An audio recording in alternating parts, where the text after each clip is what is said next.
bayangkan sebuah gunung yang diselimuti kabut tebal.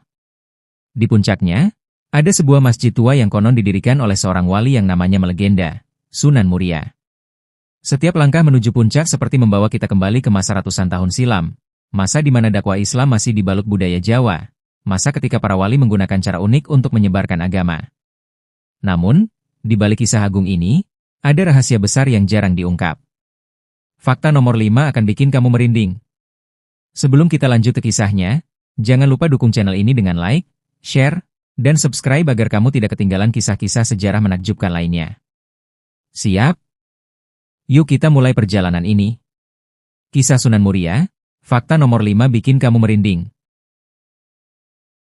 Bagian 1, Asal-usul Sunan Muria.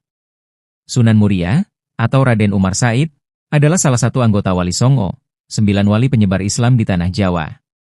Beliau adalah putra dari Sunan Kalijaga dengan Dewi Saroh, seorang perempuan keturunan Arab. Sejak kecil, Umar Said tumbuh dalam lingkungan yang syarat ilmu agama sekaligus budaya Jawa yang kental. Berbeda dengan sebagian wali lain yang berdakwah di pusat kerajaan, Sunan Muria memilih jalur yang unik, menyebarkan Islam di pedalaman dan pegunungan. Ia lebih suka berada di antara rakyat kecil, para nelayan, petani, dan penebang kayu. Karena itulah, namanya diabadikan menjadi Gunung Muria di Jawa Tengah, tempat ia berdakwah.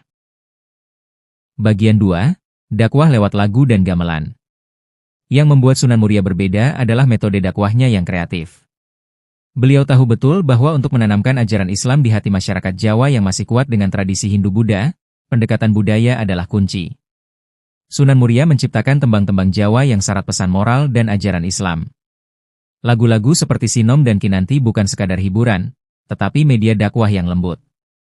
Ia juga mengajarkan gamelan, kesenian yang dicintai rakyat, untuk mendekatkan diri pada mereka. Dengan cara ini, Islam masuk ke hati masyarakat tanpa pertentangan. Tidak ada paksaan, tidak ada peperangan, hanya harmoni antara budaya dan agama. Bagian 3, kehidupan sederhana seorang wali. Meski keturunan bangsawan, Sunan Muria hidup sangat sederhana. Ia tinggal di lereng Gunung Muria bersama para petani, makan hasil kebun sendiri, dan berpakaian seadanya.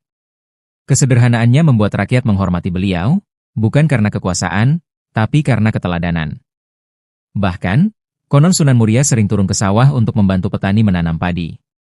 Ia mengajarkan etos kerja dan gotong royong sebagai bagian dari ibadah. Bagian 4, ajaran tentang alam dan kehidupan. Sunan Muria dikenal sangat mencintai alam. Ia sering memberi nasihat. Jagalah gunung, hutan, dan laut. Karena mereka adalah titipan Allah. Beliau mengajarkan agar manusia tidak serakah terhadap alam.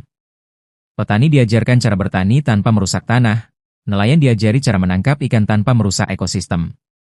Nilai ini terasa sangat relevan hingga hari ini, bukan? Bagian 5, fakta mengejutkan makam yang mistis. Nah, sekarang kita masuk ke fakta nomor 5 yang bikin merinding. Makam Sunan Muria terletak di puncak Gunung Muria, tepatnya di Desa Colo, Kudus, Jawa Tengah. Untuk mencapainya, orang harus menaiki ratusan anak tangga. Tapi bukan itu yang bikin merinding. Konon, siapapun yang berniat jahat ketika mendaki ke makam ini akan tersesat dan tidak sampai tujuan. Banyak cerita orang yang tiba-tiba hilang arah atau mendadak sakit ketika hatinya kotor. Sebaliknya, mereka yang tulus akan sampai dengan selamat dan mendapat ketenangan batin. Tidak hanya itu, kabut misterius sering turun mendadak di sekitar makam, meski cuaca sebelumnya cerah. Banyak peziarah mengaku mendengar suara gamelan samar-samar di malam hari, padahal tidak ada siapapun di sana. Apakah ini hanya mitos, atau aroma Sunan Muria yang masih terasa hingga kini? Bagian 6, fakta-fakta menarik Sunan Muria. Selain fakta mistis tadi, ada 10 fakta menarik tentang Sunan Muria yang jarang diketahui. 1. Nama asli, Raden Umar Said.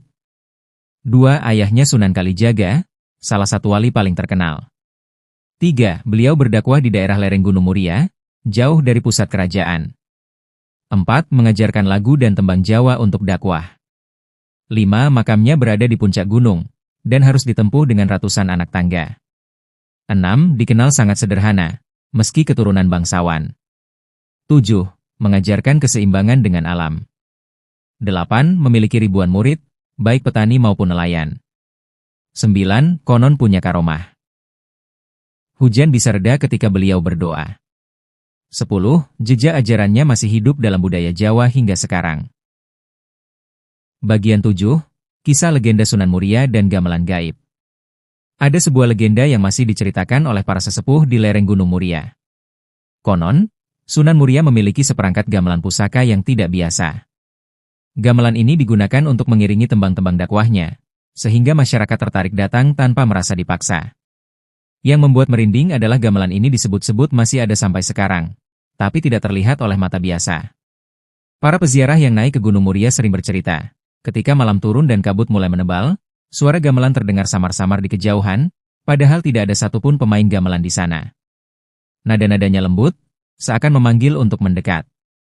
Apakah itu hanya halusinasi karena lelah mendaki? Atau benar karomah Sunan Muria masih hidup hingga kini? Banyak yang percaya, suara itu adalah pengingat agar manusia tidak lupa kepada Allah, seperti yang selalu diajarkan Sunan Muria melalui tembangnya. Bagian 8. Doa Sunan Muria yang menggetarkan langit. Selain kisah gamelan gaib, ada pula cerita tentang doa Sunan Muria yang luar biasa. Suatu ketika, masyarakat di lereng Gunung Muria dilanda kemarau panjang. Tanaman mati, sungai kering, dan ternak banyak yang mati kehausan. Rakyat pun datang kepada Sunan Muria, memohon pertolongan. Beliau kemudian mengajak mereka berwudu dan salat istisqa, salat minta hujan. Setelah salat, Sunan Muria berdoa dengan khusyuk. Tak lama setelah itu, awan mendung datang, petir menyambar, dan hujan turun deras membasahi bumi. Yang membuat bulu kuduk merinding adalah kejadian ini terjadi berkali-kali sepanjang hidup beliau. Banyak yang mengatakan, ketika Sunan Muria berdoa, langit pun tunduk. Itulah mengapa sampai sekarang, masyarakat masih percaya ziarah ke makam Sunan Muria membawa keberkahan, selama niatnya tulus. Bagian 9. Penutup yang menggugah. Sunan Muria mengajarkan kita bahwa dakwah bukan tentang kekuasaan, tapi tentang hati. Ia tidak mengubah budaya, tapi mengislamkan budaya, sehingga ajaran Islam menyatu dengan kehidupan rakyat. Hingga kini, makamnya selalu ramai peziarah, bukan karena takut atau mistis, tapi karena rindu akan sosok yang mengajarkan kebaikan dengan kasih sayang. Nah, sekarang pertanyaannya. Apakah kamu pernah berziarah ke makam Sunan Muria? Atau mungkin kamu pernah mendengar kisah mistis di Gunung Muria? Tulis di kolom komentar ya. Dan jangan lupa, like, share, dan subscribe agar kamu tidak ketinggalan kisah-kisah wali lainnya yang penuh hikmah dan misteri.